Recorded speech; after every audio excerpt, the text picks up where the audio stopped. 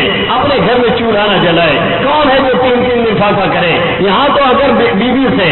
دوپہر میں آدھا گھنٹہ کھانا لیٹ ہو جائے، بیچاریوں سے 1 گھنٹہ کھانا لیٹ ہو جائے تو پتہ چلا کہ طلاق کا میسج چلنے لگتا ہے، گھر سر پہ اٹھا لیا جاتا ہے، پلیٹیں توڑی جانے لگتی ہیں، تھوڑا سا نمک ادھر ادھر ہو جاتا ہے تو معلوم یہ ہوا کہ ایک بلوا، ایک فساد، ایک ہنگامہ، ایسا لگتا ہے کہ اس مربوط کو اور اس بیچارے کو کبھی کھانے کو نہیں ملا تھا، اتنے ہنگامے کیے جاتے ہیں۔ آقا کا مزاج کیا ہے؟ آقا تشریف لاتے ہیں اور گھر پہ آتے ہیں، ازواج مطہرات میں سے جس کی باری ہے، جس کے ہاں جانا ہے اس کے ہاں جاتے ہیں، فجر پڑھ کر کے پوچھتے ہیں کچھ کھانے کو ہے؟ اگر کچھ کھانے کے لیے رکھا ہوا ہے آقا کھا لیتے ہیں، اور اگر نہیں ہے آقا فرماتے ہیں تب تو میں روزہ سے ہوں۔ اب روزے پہ روزہ چل رہا ہے، روزے پہ روزہ چل رہا ہے، 1 روزہ نہیں، 2 روزہ، 3 روزہ، کنٹینیو، مسلسل، لگاتار، بیچ میں کوئی پانی نہیں، کوئی کھانا نہیں، جسے صوم وصال کہتے ہیں۔ ہم میں سے کون ہے جو رکھے؟ آج تو حالت یہ ہے کہ رمضان کے 1 مہینہ کا روزہ آتا ہے جسے کھانا بھی ہے، پینا بھی ہے، صرف ٹائم تھوڑا سا چینج کرنا ہے۔ عام دنوں سے زیادہ ہم کھاتے ہیں، پھر بھی ہمارا نوجوان 18-20 سال کا، 25 سال کا، 30 سال کا مستنڈے ہیں، صحت اچھی ہے، کوئی دقت نہیں، ادھر کھا رہے ہیں ادھر کھا رہے ہیں، پردے کے پیچھے بیٹھ کر کے نمکا کی چائے پی رہے ہیں، اس کی چائے پی رہے ہیں، ادھر چپکڑ کھانے میں جا رہے ہیں، ادھر جا کر کے کہیں جھپکا پور میں، کہیں لپٹا پور میں، کہیں کھپتا پور میں، کہیں بروڑ میں، کہیں ترسائے میں، ادھر ادھر چھپ چھپ کر کے۔ یاد رکھیے چھپ چھپ کے جو پانی پیتا ہے ایک روز ٹینگنا ضرور اٹکتا ہے۔ وہ کیا یاد نہیں واقعہ؟ کیا واقعہ معلوم نہیں ہے کہ ایک ساتھی نے اپنے دوسرے ساتھی سے کہا کہ میں روزہ نہیں رکھتا ہوں۔ کہا یار روزہ نہیں رکھتے تو کھاتے پیتے کیسے؟ کہا ایسا چھپ کر کے پانی پیتا ہوں کہ اللہ مجھے نہیں دیکھتے، نعوذ باللہ من ذالک، ایسا چھپ کر کے پانی پیتے ہیں کہ ہمیں ہمارا رب ہی نہیں دیکھتا ہے۔ کہا کیسے؟ کہا تالاب میں نہانے نکل جاتا ہوں، سب سمجھتے ہیں کہ روزہ ہوگا اس لیے گرمی لگ رہی ہے، نہانے گیا ہوگا، اور روزہ میں نہانے میں کوئی حرج بھی نہیں ہے، گرمی لگے تو 1 بار نہیں 2 بار نہائیے۔ حدیث میں بھی آپ صلی اللہ علیہ وسلم نے فرمایا کہ اگر گرمی کی شدت پریشان کرے تو آپ غسل کر لیجیے، تھوڑا سا تازگی آ جاتی ہے، سکون مل جاتا ہے، اطمینان حاصل ہو جاتا ہے۔ تو یہ تو حکم حدیث میں بھی ہے۔ تو اس نے کہا کیا کرتے ہو؟ کہنے لگے ایسی جگہ پانی پیتا ہوں کہ اللہ بھی نہیں پتا پاتا ہے، دنیا والے کیا پتا پائیں گے۔ ایک مرتبہ جناب ڈبکی لے کر کے پانی پی رہے تھے، تیرنا گیا اور جا کر کے کھٹ سے گلے میں اٹک گیا۔ آپ نے دیکھا ہوگا جو کانٹے والی مچھلیاں ہوتی ہیں جہاں وہ کہیں اندر پہنچی وہ فٹاک سے اپنا ٹینگا اپنا کانٹا باہر کرتی، نتیجہ یہ نکلا یہ اٹک گیا۔ اب نکل کر کے وہ کر رہے ہیں اور پبلک سمجھ نہیں رہی کہ کیا کہہ رہے ہیں۔ اب پتا چلا کہ اللہ نہیں پوری پبلک دیکھ رہی ہے، اور دیکھتے دیکھتے دنیا سے اسی حالت میں چلے گئے۔ اللہ ہم سب کی حفاظت فرمائے۔ یہ ہمارا نوجوان جو سمجھتا ہے مرنا نہیں، جو سمجھتا ہے دنیا سے جانا نہیں، جو سمجھتا ہے ابھی باڈی لینگویج صحیح ہے، ابھی جم کر کے آئے ہیں، تھوڑا ہینڈ کر کے چل رہے ہیں، باڈی دکھائی جا رہی ہے، باڈی اسی لیے یہاں تک کھول کھول کے پہنا جا رہا ہے، سب کو دکھایا اور بتایا جا رہا ہے۔ ارے اللہ ذرا سا یاد کرتا ہے کام ختم ہو جاتا ہے۔ 14 سال کے، 15 سال کے، 20 سال کے نوجوان کیا حادثاتی موت نہیں ہو رہی ہے؟ کیا ایکسیڈنٹ میں نہیں جا رہے ہیں؟ کیا اٹیک میں نہیں جا رہے ہیں؟ کیا گردے کی بیماری میں نہیں جا رہے ہیں؟ بلکہ میں تو اب دیکھ رہا ہوں بوڑھے بیچارے پڑے ہیں کھانس رہے ہیں، اور نئی عمر والے دھڑا دھڑ جا رہے ہیں۔ یہ صورتحال اللہ کے حبیب صلی اللہ علیہ وسلم نے فرمایا تھا قیامت کے قریب حادثاتی موت زیادہ سے زیادہ ہوگی۔ یہی زمانہ ہے، اٹیک ہے، گردہ فیل ہو گیا، ایکسیڈنٹ ہو گیا، ہر وقت خبر غفلت کی اتنی موٹی چادر ہم نے کھینچ رکھی ہے کہ ہم سمجھتے ہیں ہمیں دنیا سے جانا نہیں، ہم سمجھتے ہیں ہمیں دنیا چھوڑنا نہیں، ہم سمجھتے ہیں ہمیں دنیا خیر بات کہنا نہیں، جانے والے کو ہم لے کے جاتے ہیں پھر بھی یہی دماغ میں رہتا ہے ہمیں نہیں جانا ہے، اور رہتے ایسا ہے جیسے کبھی جانا نہیں، اور چلے جاتے ہیں تو لگتا ہے کہ کبھی دنیا میں تھے ہی نہیں۔ جب ہم نے کسی کو نہیں یاد کیا، ہم نے کسی کے لیے اصال ثواب نہیں کیا، ہم نے تیاری نہیں کی، ہم نے کلمہ نہیں پڑھا، ہم نے روزہ نہیں رکھا، ہم نے تلاوت نہیں کی، ہم نے نماز نہیں پڑھی، ہم نے ذکر نہیں کیا، ہم نے فکر نہیں کی، تو کون ہے ہمارے بعد جو ہمارے لیے اصال ثواب کرے گا، جو پڑھ کر کے بھیجے گا، جو خیال کرے گا؟ ابھی کانپور میں ہمارے ایک رشتے دار کی وفات ہوئی ہے، یہی وہ بیچارے کورونا میں چلے گئے، اور اچانک سے جس کو آپ لوگ کہتے ہیں، حالانکہ اللہ کے یہاں سے کوئی چیز اچانک نہیں، سب اتفاقی نہیں ہے، کانفیڈنس نہیں ہے، سب انتظام کے تحت ہوتا ہے، وہ چلے گئے۔ اب خود تو بیچارے نمازی تھے، بلکہ تہجد بھی پڑھتے تھے، اور ان کی بیوی بھی، لیکن بچوں میں انہوں نے کوئی توجہ نہیں دی۔ آج کل ایک یہ بھی ہے،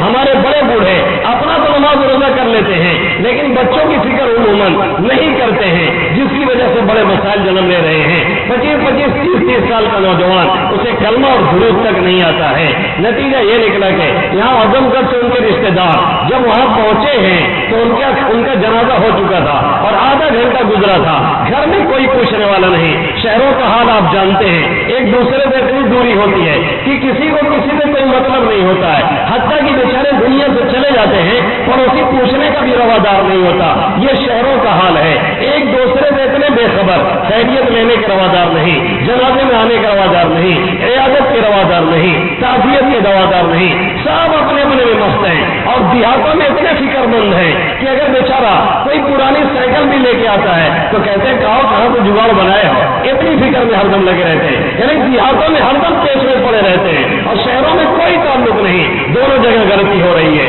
شہروں کو تھوڑا پیچھے آنا ہے، اور دیہاتیوں کو تھوڑا اپنے کو بیلنس کرنا پڑے گا۔ تو وہ لوگ جب پہنچے تو دیکھا کہ وہ بوڑھیا ان کے گھر میں، اور ان کی ایک بیٹی، ان کی 2 پتوں، یہ لوگ گھر میں موجود تھے، اور ان کا ایک بیٹا ہے جس کو پڑھانے کے لیے اور فیوچر بنانے کے لیے، اسی دنیا ہی کو تو ہم لوگ فیوچر سمجھتے ہیں، اصل فیوچر خبر ہے، اصل فیوچر مرنے کے بعد شروع ہوتا ہے، جس کو ہم نے بھلا دیا ہے۔ اسی دنیا کو ہم فیوچر سمجھنے لگے ہیں، ہم کہتے ہیں فیوچر بنا رہے ہیں، ہم کہتے ہیں مستقبل بنا رہے ہیں۔ کینیڈا میں پڑھا کر کے جاب لگوانے کے چکر میں اسے کینیڈا بھیجا، اسے پتا نہیں کیا پڑھنا ہے، ان کی بیٹی کو نہیں پتا کیا پڑھنا ہے، ان کی بہوؤں کو خبر نہیں کیا پڑھنا ہے۔ کہنے لگی آپ کا ایک مفتی سے تعلق ہے، آپ کو کچھ معلوم ہوگا، آپ بتائیے کیا پڑھنا ہے، ہم لوگ کو پڑھنے نہیں آتا ہے۔ خیر افسوس، اپنے دنیا سے چلا گیا، اولاد کو کلمہ نہیں معلوم، اسے درود نہیں معلوم، اسے نماز کا طریقہ نہیں معلوم۔ کیا جواب رب کو دے گا؟ رب پوچھے گا تمہارا رب کون ہے،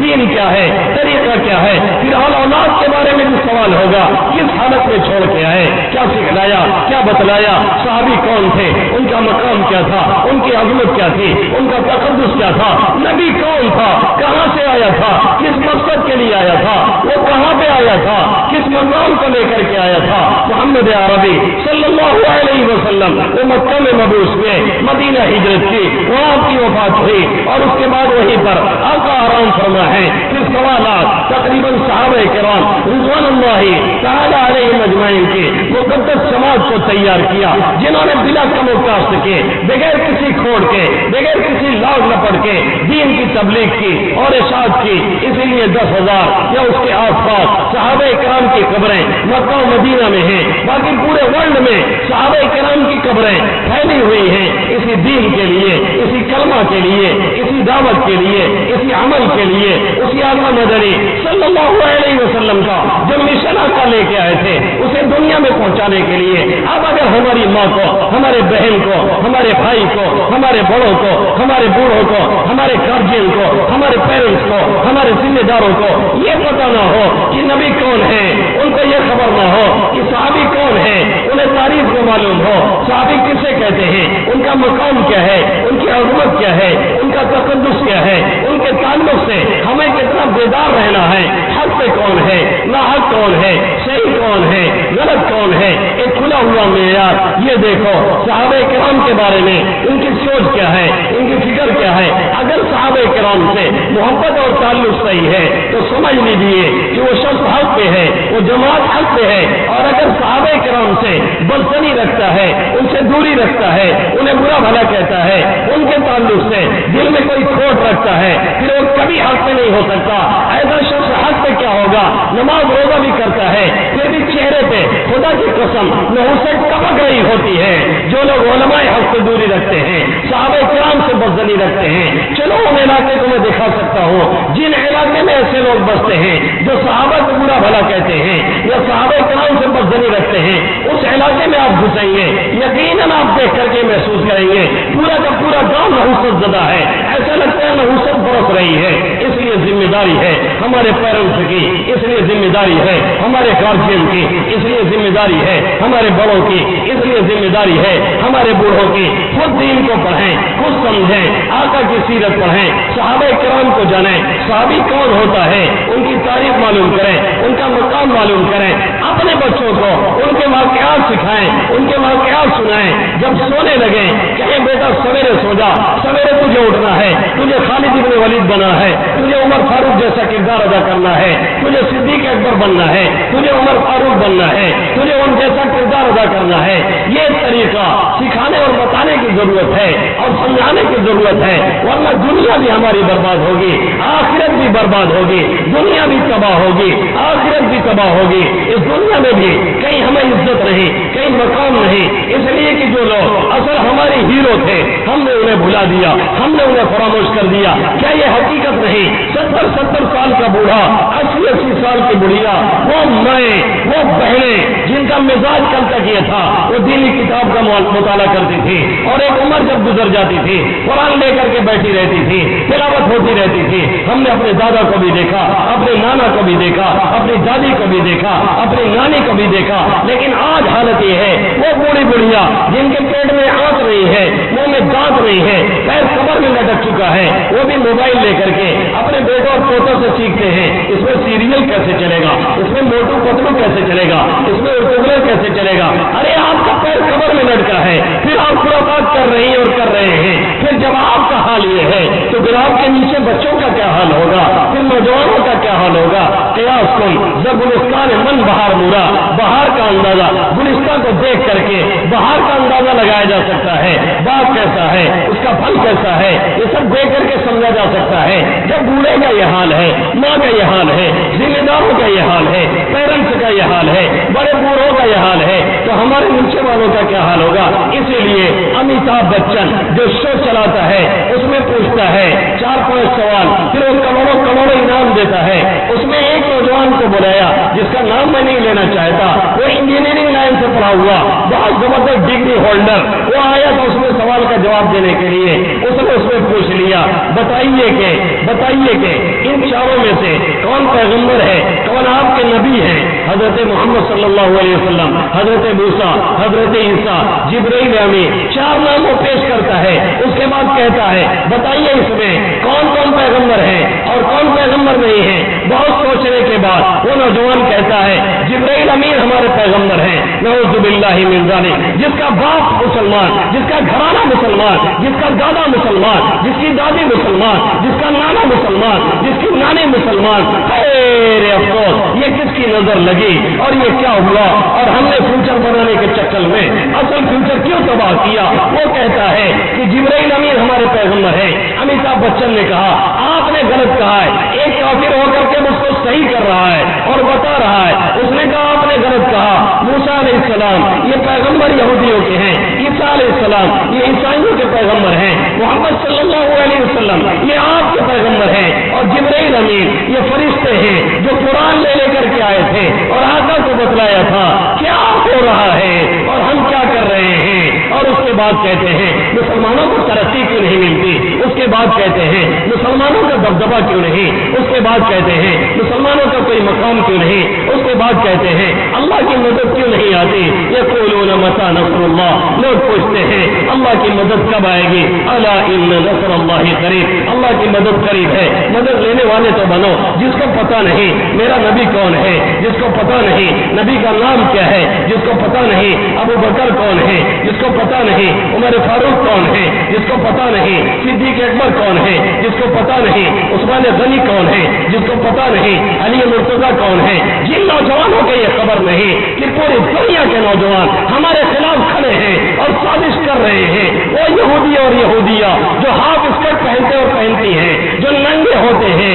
جن کو دیکھ کر کے برہنہ نظر آتے ہیں، پھر بھی وہ ہمارے خلاف دن رات سازش کرتے رہتے ہیں۔ خیبر لینے کے چکر میں دن رات وہ لگے رہتے ہیں اور آج خیبر تک وہ آ چکے ہیں، لیکن ہمارے نوجوانوں کو یہ پتہ ہی نہیں مسجد اقصی کیا ہے، وہ ہمارا قبلہ اول جس میں ایک نماز کا ثواب 50,000 نمازوں کے برابر ہے، ہمارے نوجوان کو پتہ ہی نہیں، نہ کلمے کا پتہ ہے نہ درود کا پتہ ہے۔ ہر شخص یہ کہتا ہوا نظر آتا ہے برف گرتی ہے تو بیچارے مسلمانوں پر، صرف مسلمانوں ہی پر بجلی کیوں گر رہی ہے؟ سب کو علامہ اقبال کا شکوہ سب کو یاد ہے، جواب شکوہ کسی کو نہیں یاد ہے۔ جہاں سر اقبال نے یہ شکوہ کیا ہے وہیں جواب شکوہ بھی دیا ہے، وہیں اس کا جواب بھی دیا ہے، برف گرتی ہے تو بیچارے مسلمانوں پر۔ اگلی کڑی میں جواب دیتے ہوئے سر اقبال کہتے ہیں ہم تو مائل بکرم ہیں کوئی سائل ہی نہیں، ہم تو مائل بکرم ہیں کوئی سائل ہی نہیں، راہ دکھلائے کسے رہروے منزل ہی نہیں، جس سے تعمیر ہو آدم کی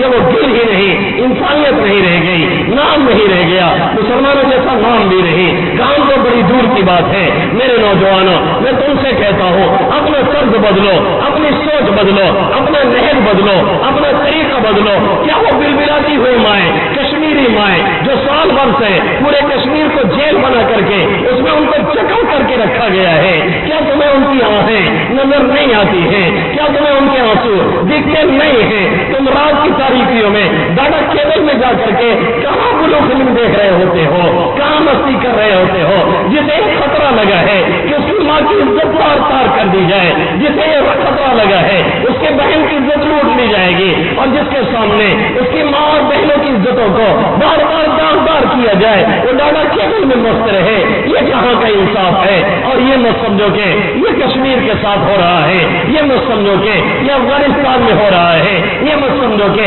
یہ فلسطین میں ہو رہا ہے، یہ مت سمجھو کہ یہ برما میں ہو رہا ہے، یہ مت سمجھو کہ یہ روہنگیا میں ہو رہا ہے، یہ مت سمجھو کہ یہ نیپال کے کسی علاقے میں ہو رہا ہے۔ اے موج حوادث ان کو بھی دو چار تھپیڑے ہلکے سے کچھ لوگ ابھی تک ساحل پہ طوفان کا نظارہ کرتے ہیں، طوفان کا نظارہ مت کیجیے، یہ جان لیجیے اللہ کا طریقہ کبھی نہ بدلا ہے نہ بدل سکتا ہے۔ غافل قوموں سے اللہ غافل نہیں ہوتا ہے۔ وَلَا تَحْسَبَنَّ اللَّهَ غَافِلًا عَمَّا يَعْمَلُ الظَّالِمُونَ، جو ظالم لوگ کرتے ہیں اللہ ان سے غافل نہیں، جو وہ کر رہے ہیں وہ بھی ظالم ہیں، ہم خاموش تماشائی ہیں، ہم بھی ظالم ہیں۔ ظلم دیکھ کر کے چپ رہنے والا وہ ظلم میں شریک بن جاتا ہے، کچھ نہ کہنے سے بھی چھن جاتا ہے اعجاز سخن، ظلم سہنے سے بھی ظالم کی مدد ہوتی ہے۔ ہم لوگ بھی ظالموں کے حمایتی ہیں، ان کے طرفدار ہیں اور بیٹھ کے جو تماشا دیکھ رہے ہیں۔ یاد رکھیں پزموردگی گل پہ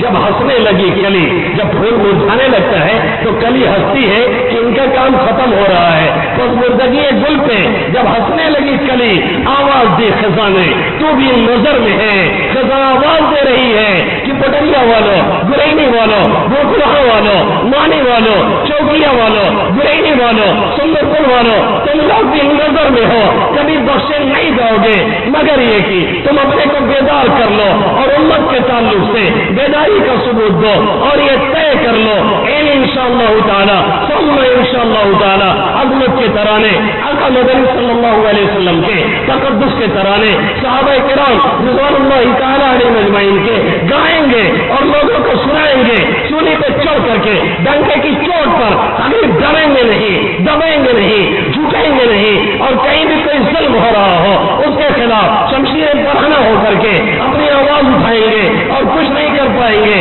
تو اپنے رب کے سامنے جا کر کے